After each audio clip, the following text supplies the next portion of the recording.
Jusqu'à présent, c'est gratuit, c'est cadeau. C'était du bonus, c'était du blabla, mais là, c'est pas du blabla, ça m'a pris un certain temps. Partie 3. Depuis la disparition des fous, tout le monde est anxieux.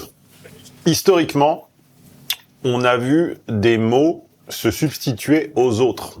Mots M-O-T-S et mots M-A-U-X. Parce que de la même manière, vous connaissez ma rhétorique sur l'amour, de la même manière que si vous n'aviez jamais entendu le mot, je ne suis pas persuadé...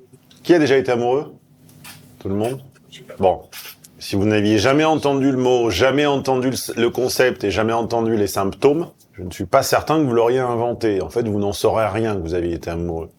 Eh bien, de la même manière, un certain nombre de mots se sont substitués les uns aux autres, et quand on étudie la sémantique, c'est-à-dire l'époque où on prononçait ces mots et les raisons pour lesquelles on les prononçait et les raisons pour lesquelles ils ont disparu, eh bien, ça nous donne un bon indice, non seulement de la tendance, de la direction, mais également des mécanismes psychologiques à l'œuvre derrière. Ces 3 mots, je viens de vous les présenter, c'est angoisse, c'est névrose et anxiété. Ces 3 mots se sont suivis historiquement. On est là, je vais vous expliquer et vous démontrer pourquoi on est là. Nous, on est les anxieux. Nos parents étaient les névrosés et nos grands-parents étaient les angoissés. Est-ce que quelqu'un a une petite idée de l'étymologie d'angoisse? Pas forcément le mot exact, parce que bon, moi je triche, évidemment, j'ai fait le boulot, donc je le sais, mais une intuition de ce que ça pouvait représenter l'angoisse médicalement, étymologiquement, à quelle idée, à quelle image ça pouvait renvoyer. Avec la gorge. Ah, ouais. Ouais. Comment tu sais ça? J'ai imaginé que le goisse... ça m'a fait... Ouais. ANG comme angine. Un étranglement. L'angoisse, étymologiquement, c'est un étranglement, ouais. Moi, ça me faisait penser à l'angor, la douleur au cœur. Je ne connais pas. Enfin, je connais la douleur au cœur, mais je connais pas l'angor. Oui, l'angor. L'angor, bon. L'angoisse, c'est étranglement, resserrement, c'est un truc qui ne passe pas dans un tuyau. C'est l'air qui passe pas. Ça, c'est pour l'étymologie. Psychologiquement, l'angoisse, c'est la peur de la mort. Ça, c'est pas de moi, c'est de tonton Freud. On a beau ne pas être un freudiste ou un freudien convaincu, moi, j'ai pas de chapelle. C'est-à-dire que même des gens qui ne m'inspirent pas forcément de la sympathie, je vais piocher chez eux ce qui est nécessaire et je laisse ce qui m'inspire pas. Ok ? Donc, la peur de la mort, on va pas le débattre, on va pas le discuter. C'est non seulement une de ses hypothèses les plus fameuses, et puis en plus, ça tombe bien, elle me paraît plutôt cohérente, plutôt avérée. Pour moi, ça tourne rond. C'est dans quel livre qui dit ça? Raphaël, Parce qu'il y a pas mal d'angoisses. Il y a l'angoisse de castration, il y a plein d'angoisses différentes. C'est toi qui fais des études de psycho, c'est toi qui devrais nous le dire. Justement, je suis pas d'accord avec ça. Très bien, je t'invite alors... Alors, ce qu'on va faire, c'est que je t'invite à écouter le raisonnement dans son intégralité et à exposer ton désaccord. Moi, je peux après faire du bibliothécarisme et citer toutes les refs et toutes les sources, mais ça casse le raisonnement, en fait. Donc, c'est pour ça que dans un bouquin, c'est généralement cité à la fin. Mais tu auras tout dans la fiche. De quoi la mort est-elle le symbole? Du néant, oui. Une autre définition du néant, ou un autre pan du néant. Oui, tristesse. Je sais pas si on est triste quand on est mort, je suis pas sûr. J'espère être un mort pas triste. On meurt seul. Ouais, solitude, on a déjà dit. L'oubli. Est-ce qu'on meurt oublié? Pas certain. Je pense même qu'il y a des gens dont on parle plus après leur décès. Marilyn Monroe, je pense qu'on en parle plus aujourd'hui qu'à son époque. Hein. Oui, mais c'est une icône. Bien sûr. La mort, c'est long. C'est même très long. Raphaël, là, t'es d'accord quand même. Là, tu peux pas être en désaccord. Là. Merci. Donc, le symbole de la mort, c'est l'éternité. L'éternité, c'est la permanence. C'est la sédimentation. Du moment que tu ne crois pas à la... Parce que, bien sûr, on peut croire à la réincarnation. À ce moment-là, ça invalide une partie du raisonnement. Mais si on n'en est pas 100% convaincu qu'on va revenir sous une autre forme, ça implique que le dernier screenshot avant l'arrêt du disque dur, c'est le dernier, aussi imparfait qu'il soit. C'est-à-dire que l'état dans lequel vous allez laisser vos affaires, laisser votre famille, laisser votre conjoint, laisser votre logement, laisser votre œuvre, si vous avez produit une œuvre, Sans doute Raphaël produira-t-il une œuvre avec les connaissances qu'il a accumulées. Enfin, c'est ce qu'on lui souhaite en tout cas. On va faire un screenshot de ça à l'instant de votre trépas. Et ad vitam, c'est plié, c'est ce qu'il en restera. Il y a d'ailleurs une fable de La Fontaine qu'on bossait beaucoup non pas forcément beaucoup chez Cochet, mais que j'avais lu par ailleurs. C'était le paysan, je crois, qui voulait décaler la mort parce que ses affaires étaient pas bien rangées. C'est pas qu'il avait peur d'avoir mal, ou c'est pas parce qu'il avait peur du trépas. C'est parce qu'il disait, j'ai pas encore fini mon testament, mes enfants, il faut qu'on voit l'héritage, et puis il faut que je range mon fournil, est-ce que tu peux repasser un peu plus tard? Et la mère, on dit, non, c'est maintenant, en fait. Donc, et son angoisse, c'était encore une fois pas la fin, c'était dans quel état on va voir que j'ai laissé la fin. Donc la symbolique psy de la mort, c'est l'éternité, et la symbolique de l'angoisse, c'est la mort. Et ça, c'est pour le versant psychologique, mais il y a aussi un versant philosophique. Et l'angoisse est associée en philosophie à l'existentialisme, c'est-à-dire au libre arbitre, c'est-à-dire à la conscience de sa destinée personnelle et à la peur de faire les mauvais choix. Plus j'ai conscience des choix qui me sont offerts, plus j'ai conscience de l'impact et de l'importance qu'ils ont et de la durée qu'ils vont prendre, plus je suis angoissé.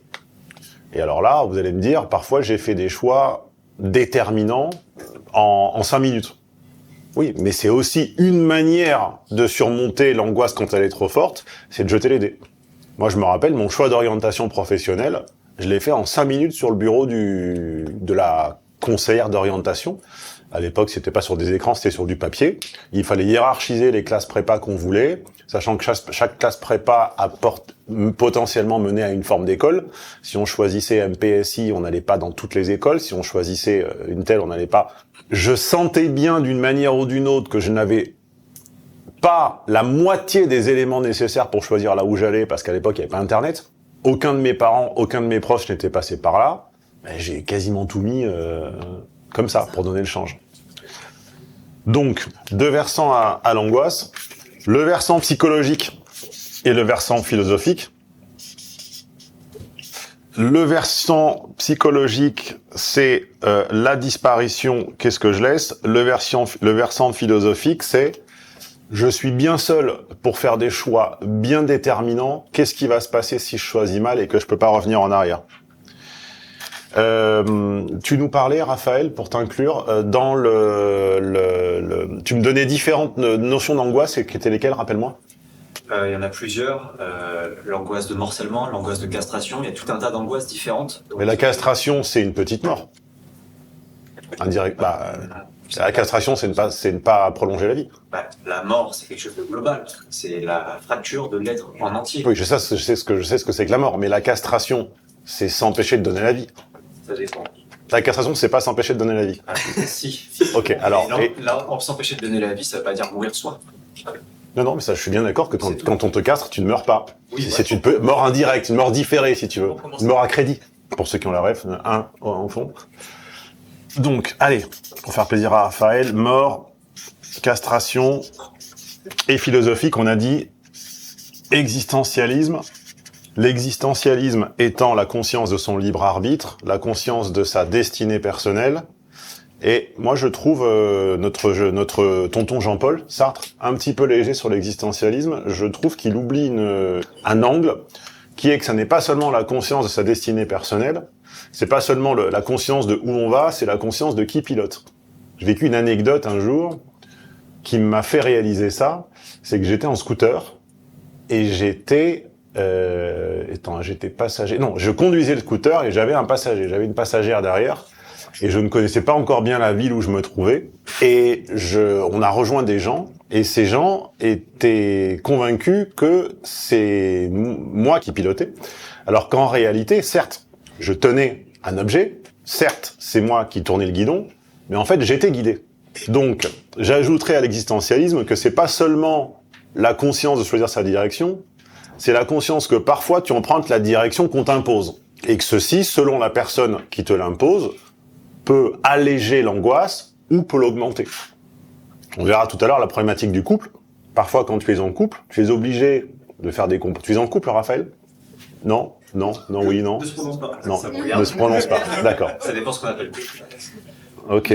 Donc Raphaël est en couple ouvert, tu vois. C'est pour ça il est en couple non exclusif. C'est bien, mais fais gaffe parce qu'il faut être les leads pour faire ça. Faut avoir du capital et le choix.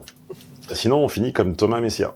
Et donc, on verra tout à l'heure qu'une partie de notre libre arbitre, par définition même du couple, on l'abdique pour l'autre.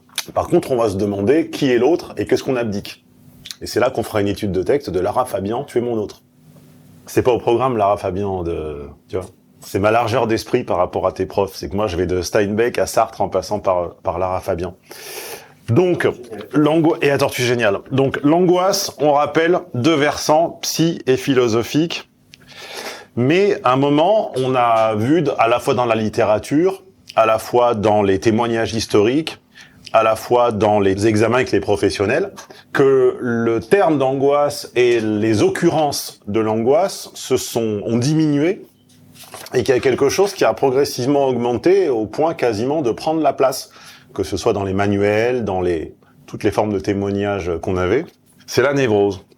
Les râleurs vont me dire, ça s'est passé en quelle année, quel jour, quel mois. Donc je ne vous fais pas l'affront de vous expliquer que ça ne s'est pas produit un jour, un mois, une année. Il n'y a pas eu un décret qui a interdit l'angoisse et qui a dit à la place vous serez névrosé. C'est une évolution de la langue, un peu comme l'affrication. Alors, à l'époque, personne parlait comme ça, et depuis quelque temps, c'est la cantine. Bon, il n'y a pas un jour où les gens se sont mis à dire tche. D'accord ? C'est une imitation, une sonorité, une consonance. Bon. Moi, ce qui m'intéresse, c'est pas tellement les définitions exactes, même si on les fait, de ces 3 notions, c'est qu'est-ce qui a été ajouté ou retiré à chacune pour expliquer cette évolution historique. Et alors là, j'ai une hypothèse sur laquelle vous pourrez être d'accord ou certainement pas d'accord, comme Raphaël. Moi, j'ai une hypothèse, c'est que